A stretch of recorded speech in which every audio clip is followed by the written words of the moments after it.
Bélier, j'espère que ça va bien. Oui, on me voit dans mon bureau pour avoir un nouveau son. Donc, dites-moi dans les commentaires si vous m'entendez mieux. C'est comme... J'ai tout changé mon bureau pour pouvoir faire quelque chose de cute. Mais là, on voit la table. C'est super excitant.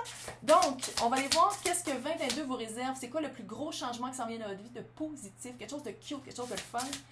Si ça ne résonne pas, signe ascendant, signe lunaire, Vénus dans votre cœur du ciel. Ouh! Vénus dans votre cœur du ciel. Regardez mes titres. Lunaire, c'est lunaire aussi, je l'étudie. Regardez-les toutes. Mettez donc un like. Inscrivez-vous donc tant qu'à y être. Oh yeah, baby! Bon, il y en a beaucoup qui l'ont eu dans cette position-là. 2021, ça a été un petit peu chaotique. Extérieurement, intérieurement, il y a eu des changements. 5, on le sait, c'est l'année 5, c'est qu'est-ce qui ne marche pas dans notre vie, qu'est-ce qui ne s'aligne pas avec nous, ça s'effrite. C'est du changement. Puis, souvent, ben, ça a sorti en orage. Voilà. Il y en a beaucoup à qui c'est arrivé. En ce moment, c'est très cute parce que c'est la carte des petits lutins. C'est Noël! Les lutins de Noël. Fait que c'est vraiment de retrouver sa joie d'enfant. Comment? C'est cute. De retrouver sa joie d'enfant, de retrouver qu'est-ce qui nous fait plaisir, qu'est-ce qu'on aime faire. Puis le temps des fêtes, c'est parfait pour ça. C'est vraiment de retrouver, puis il y a un petit papillon ici de la transformation. Peut-être que vous êtes rendu compte, par la tempête qui est arrivée, vous êtes rendu compte que vous aviez perdu peut-être une certaine joie de vivre. Une joie de vivre, qu'est-ce que vous aimez faire, qu'est-ce qui vous fait rire, qu'est-ce qui vous rend heureux. Puis c'est vraiment un temps idéal pour aller retrouver ça. Oui, wisdom, la sagesse et l'énergie. Comment travailler son énergie de feu? J'aime ça quand le tarot concorde vraiment bien avec les signes astro. C'est vraiment d'utiliser cette énergie-là, cette énergie bélière. Puis vraiment d'avancer. Il y a quelque chose par rapport à avancer dans la sagesse, mais avec ce feu-là, avec ce feu sacré-là qu'on a tous, mais que Bélier, en étant le premier signe astrologique, c'est comme si vous l'avez encore plus, parce que c'est quand même le premier signe astrologique, puis c'est du feu, fait que c'est comme propulsion incendiaire. C'est Noël. Mais il y a vraiment quelque chose, une sagesse par rapport à ça, comment utiliser son énergie et où mettre son énergie pour ne pas la perdre. On va aller voir avec le tarot, c'est quoi les changements majeurs. Oui, 7 de bâton, je ne suis pas surprise, il y a vraiment quelque chose, il y a vraiment du monde. Ouh, le magicien. Là, c'est vous. Je disais que c'était 1, puis c'est le magicien, c'est la première carte aussi du tarot. Il y a le mât qui est 0, puis ça, c'est 1. Juste à dire de même. Oui. Il y a vraiment, c'est une fin de cycle de, je ne sais pas si c'est de l'auto-trahison, mais avec le 7 de bâton, c'est de se battre pour ses convictions avec les personnes qui nous entourent. C'est de se battre pour qui on est, qu'est-ce qu'on veut, qu'est-ce qu'on mérite. C'est quoi notre... Tu sais, c'est vraiment... C'est se battre. C'est du conflit avec les personnes autour de nous. Mais qu'est-ce que j'aime beaucoup ici, c'est comme en deux cartes qui sont pas... c'est le Good Tarot là, de Colette Baron Reid qui est là. Puis le 10 d'épée, veut pas, c'est une fin de cycle. Fin de cycle de la trahison, fin de cycle de qu'est-ce qui nous sert plus. On perd des plumes. Littéralement. Fait que c'est deux cartes qui sont quand même, qui parlent de conflit, qui parlent...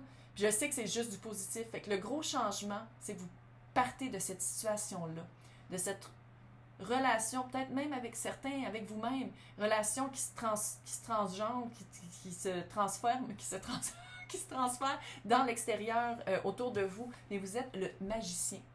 Comment? Le magicien, bon, ça peut être le maître des illusions, mais on va le prendre du côté positif, il y a les 4 as avec lui. En ayant les 4 as, vous avez tout à votre disposition pour être heureux, pour retrouver votre joie d'enfant, pour travailler cette énergie-là avec sagesse. Parce que bon, je dis, c'est un vieux pépé qui ressemble peut-être un petit peu au Père Noël. C'est le temps des fêtes. Mais c'est quelqu'un quand même qui est sage. Quand c'est quelqu'un qui est dans notre entourage, c'est ça, c'est le maître des illusions. Il peut nous faire croire n'importe quoi, mais quand c'est nous, veut pas, on a les 4 as, fait qu'on en fait qu'est-ce qu'on veut. On a tout ce qu'on veut extérieurement et intérieurement pour arriver à nos fins, pour finir ce cycle-là. Fait que oui, l'année 6, c'est union, c'est se rapprocher, c'est mais vous, je pense que c'est vraiment de vous aligner avec qu'est-ce qui ne marche plus dans votre vie et utiliser votre énergie en sagesse et pas en l'éparpillant n'importe qui et n'importe comment. C'est quoi les répercussions autour de vous? Ouh, le mât! Oh, c'est vraiment des débuts, là. 0 et 1. Yo, yo. Le mât, il n'a pas peur de penser à autre chose. Il n'a pas peur de sauter de son ravin. Pas là-dessus, mais de... L'empereur fait son arrivée. Empereur. Moi, je regarde sur ma liste parce que je suis sénile un petit peu. Bélier. Et sénile. Être en propre possession est très aligné. Je viens de le dire. Je pense que vous êtes vraiment en train de vous aligner vers qui vous devez être, puis il ne faut pas avoir peur de sauter du ravin. D'habitude, dans le tarot ordinaire, le tarot traditionnel, bon, il est ordinaire, on va dire. C'est le petit mât qui n'a pas peur de sauter du ravin parce qu'il sait qu'il va se rattraper lui-même si personne ne le fait pour lui. Il a confiance en lui, il a foi en lui, il a foi en son projet. Fait que c'est vraiment, je pense que vous allez vraiment repartir à neuf. Je ne sais pas si c'est avec une gang autour de vous, une personne autour de vous, si ça se répercute aussi dans votre emploi, mais vous repartez à zéro, puis l'empereur, un peu autoritaire, un petit peu contrôlant, mais maître de son domaine. C'est les 4-3 en 1. 4-3 en 1, là, c'est un lion qu'on voit. Ah, c'est ça, oui. Il est assis sur son tronc, puis il est comme no bullshit. Fait que c'est vraiment ça. Il y a vraiment quelque chose de. On recommence à neuf, puis on sait qui on est. Oui. 5 d'épée. 5 d'épée, c'est on coupe les liens. On coupe les liens toxiques. Il y a vraiment des liens. Il y a vraiment du ménage à faire. On s'entend, le 10 et le 10 d'épée et le 5 d'épée arrivent vis-à-vis. Comment utiliser son énergie avec sagesse. Allez voir à l'intérieur. Il y a vous savez, on a toutes les réponses à l'intérieur. C'est vraiment ça. C'est ça que le magicien vous rappelle. Vous avez déjà les réponses. Fait que ici, là, vous allez vous unir avec vous-même. Il y a vraiment un alignement avec qui vous êtes supposé d'être, puis comment vous êtes supposé d'opérer votre vie, de gérer votre vie. On va finir avec le conseil de la sorcière de Noël. Gratitude. Merci. Merci la vie. Merci la vie de me faire rendre compte que ces personnes-là ne devraient pas être dans ma vie. Parce que maintenant, ça va mieux parce qu'ils sont plus là. Tu sais, c'est vraiment ça. Il y a vraiment quelque chose de dire merci. Merci, my God. Merci de ne plus me faire perdre mon temps. Hey!